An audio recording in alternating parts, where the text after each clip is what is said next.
Nityanandam.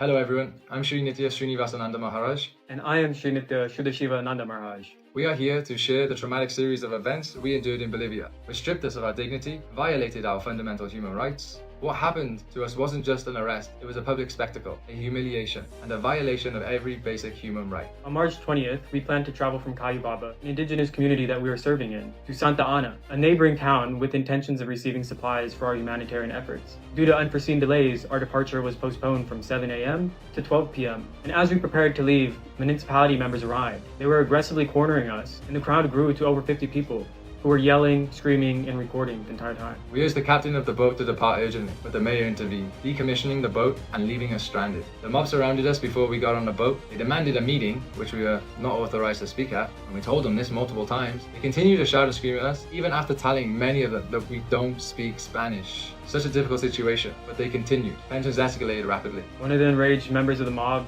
even violently grabbing me, nearly pulling me off the boat. I leaned back to break the grip and fell and punctured my foot on a nail. When I got up, I noticed my mala holding my Atmalingo was broken. I felt an overwhelming sense of fear and helplessness as the mob got louder and rushed towards us. People began to board the boat. One individual wielding a rifle was imposing his will onto us, pointing in our faces. Both Srinivasa and myself did not understand what he was saying. And once he realized this, he started shaking and pointing his fist in Samuel's face, the new volunteer who was with us. He was so overwhelmed from so many people yelling at him. The fear of losing his life overtook him. His body was shaking and he didn't even know how to respond. He lost the ability to communicate. They then offloaded our luggage with the help of the second boatman, who we considered a friend till then. We were completely shocked and extremely worried at this point. Now they got all our bags, and I'm thinking, how are we going to get out of here? They have all our belongings, including our passports. When I noticed they were taking our luggage off the boat, it did solidify one thing, and that's they're forcing us to stay. We had absolutely no choice to leave. We're being held against our will, and now they're stealing our luggage just to prevent us from going anywhere. It was a nightmare we couldn't wake up from. Then I left to go grab my backpack, which had all the passports in. They started shouting at me as I got off the boat, and once I got my bag, everyone started pushing me around, grabbing on me and pulling on my bag. I peacefully and slowly made my way back to the boat, not trying to have any violence. The moment I seen Srinivasa being pushed around, I couldn't believe how violent this mob was getting. They were telling us that there won't be any violence, yet they're pushing him around and trying to pull me off the boat.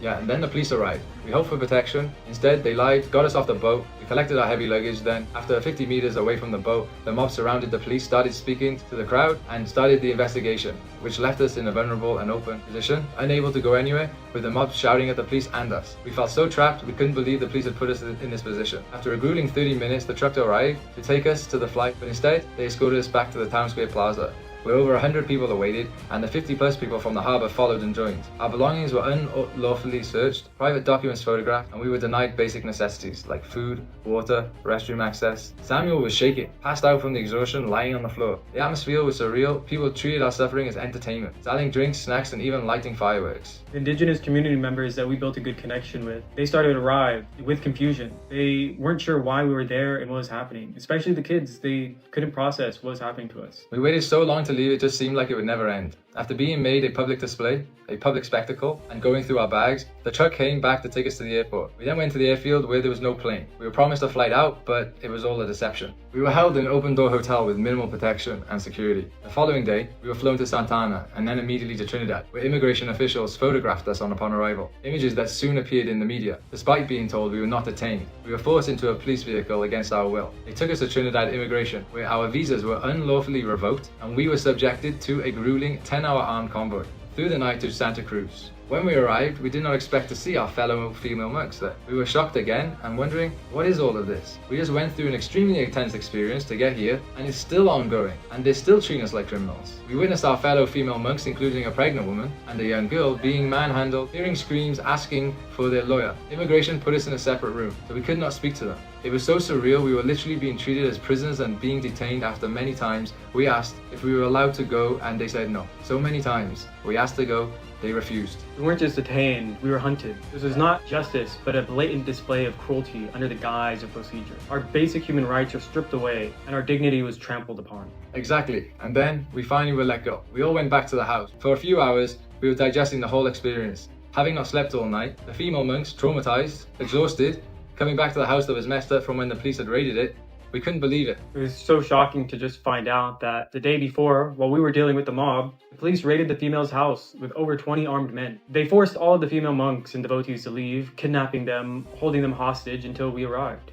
It was disgraceful. Not even 12 hours later, we were at the house with the police. Immigration came. Somehow they managed to get in through the front gate and they caused an entire commotion. So many people were emotionally stressed with the idea of being kidnapped again. Yeah, the female monks were pleading with them, saying they mean no harm and they don't want no trouble. I just didn't understand. Why were they even there? They issued a 3-day notice of immigration, but then armed police turned up the same day without any reason and stated no cause. They remained silent. We asked them, they still said nothing. Eventually they left as they had no probable cause to arrest us. About an hour later, the owner of the house came and started causing issues and started threatening us. We had no choice, so we rushed and packed our bags to leave to the airport. At first I thought we were safe at the airport, but it turns out the media was stalking us and we were still being harassed, even just before we boarded our plane to leave the country. We share our story to shed light on these atrocities and to appeal to international human rights organizations and compassionate individuals. No one should endure such violations. We hope our testimony serves as a catalyst for change, ensuring that such injustices are brought to light and addressed. Thank you for listening. We urge you to stand with us against such violations and to advocate for justice and human dignity worldwide. Nityanandam.